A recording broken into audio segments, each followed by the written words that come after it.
കരൂർ ദുരന്തത്തിൽ വിജയ് സിബിഐ ആസ്ഥാനത്തെത്തി ചോദ്യം ചെയ്യലുടൻ ആരംഭിക്കും. കേസിൽ വീണ്ടും മൊഴി രേഖപ്പെടുത്താനാണ് സിബിഐ വിജയെ വിളിച്ചു വരുത്തിയത്. വിവരങ്ങളുമായി വിഷ്ണു തലവേർതിയിലും ചേരുകയാണ്. വിഷ്ണു, വീണ്ടും വിജയ് സിബിഐയുടെ മുന്നിൽ എത്തിയിരിക്കുന്നു അല്ലേ?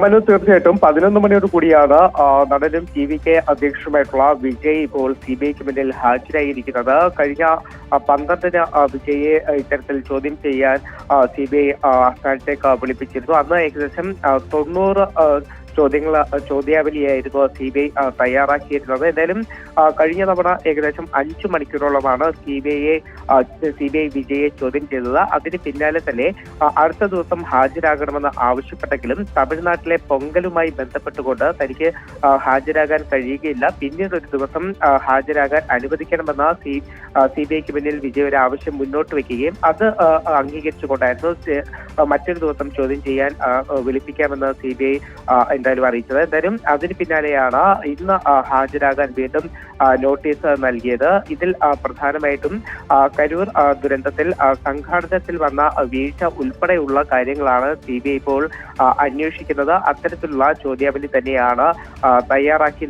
തയ്യാറാക്കിയിട്ടുള്ളത് എന്ന് തന്നെയാണ് മനസ്സിലാക്കുന്നത്. അതേസമയം ഈ ഒരു പാർട്ടിയുടെ ഭാഗത്തുനിന്ന് വീഴ്ച വന്നിട്ടില്ല, സർക്കാർ സംവിധാനങ്ങളുടെ ഒരു വീഴ്ചയാണ് ഈ ദുരന്തത്തിലേക്ക് നയിച്ചത് എന്നതുൾപ്പെടെയുള്ള വാദത്തിലാണ് വിജയ് ഉറച്ചു നിൽക്കുന്നത്. മനു, ശരി, വിഷ്ണു വിവരങ്ങൾ നൽകിയത്.